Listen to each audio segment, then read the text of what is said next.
Thank you, Misaka, for your emotional address, for your continuous support of those who are right now on the front line defending the European values. Dear colleagues, distinguished panelists, let me start by saying that we are meeting with you at a time when Ukraine is at war, when every day our people, children, sons and daughters, and our soldiers are dying every day.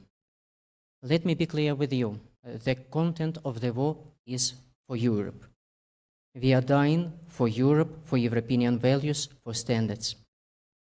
Today, as you know, that Russia committed an act of nuclear terrorism. The largest nuclear power plant in Europe, the Zaporizhia nuclear power plant, was hit by Russia. There is a threat of the worldwide nuclear catastrophe.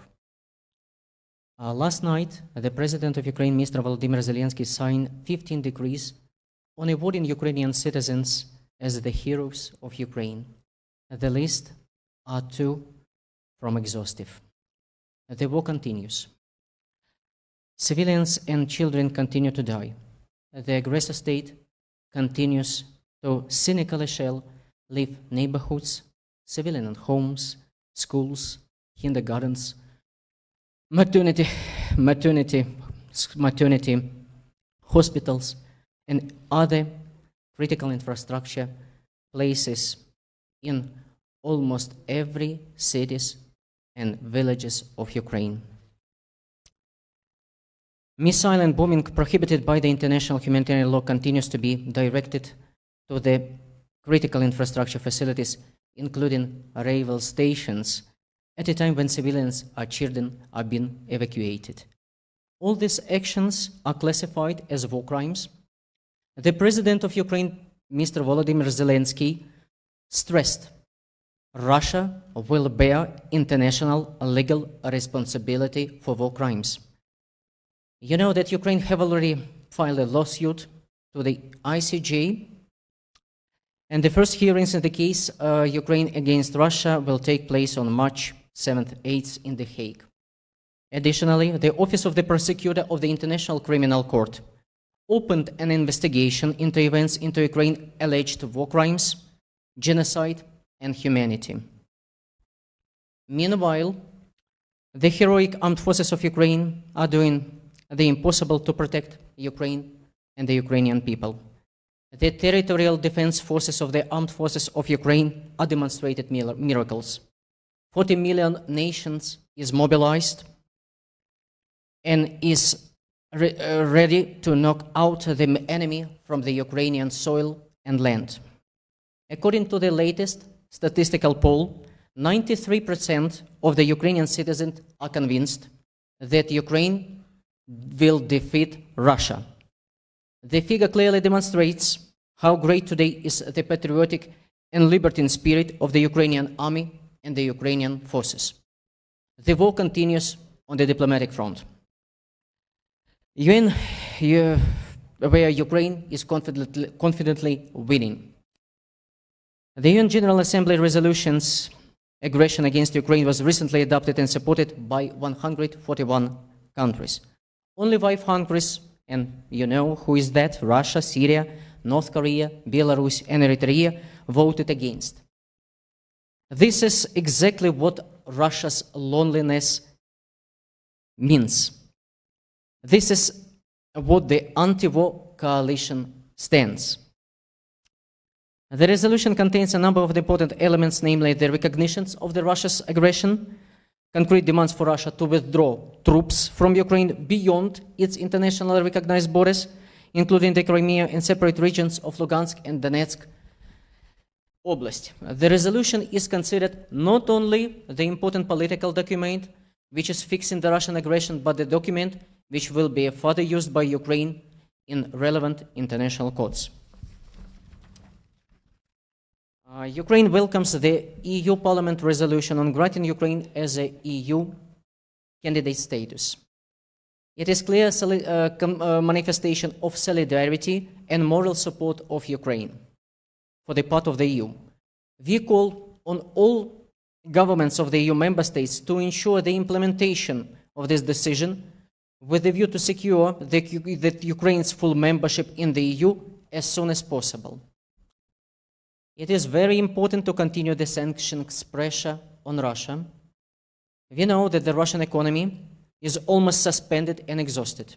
Therefore, we call on the international partners to put further pressure on Russia to bring its economic and financial system to complete, irreversible, and total collapse.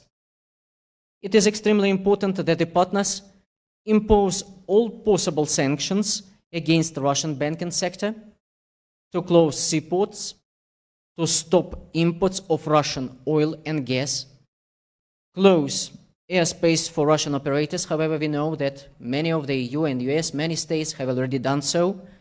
Disconnect Russia from the SWIFT. We request and we call on all partners to apply the similar sanctions on Belarus immediately. International assistance should, as a matter of priority, focus on providing Ukraine with the maximum amount of military and military technical support. Ukraine is ready to protect all European countries, but to do so, we need to have the necessary arsenal of military means and capabilities. It is important to provide Ukraine with fighters, with a modern system and means of air defense as soon as possible to fight and defeat enemy's air targets. Just today, the Minister for Foreign Affairs of Ukraine, Mr. Dmitry Kuleba, said that Stingers are nice, but it's not enough. We need much more strong capabilities to protect our skies. We also urge NATO member states to close the sky of Ukraine immediately by introducing no-fly zone, so-called A2/AD zone. According to the President of Ukraine, this decision, and I quote, will help us a lot and it will not involve NATO member states in the war.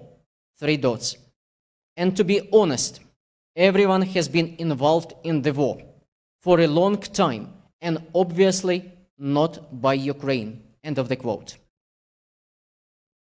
Dear colleagues, dear friends, now we emphasize the importance of providing international support to Ukraine on hosting of refugees, which the United Nations estimated it's already over 1 million.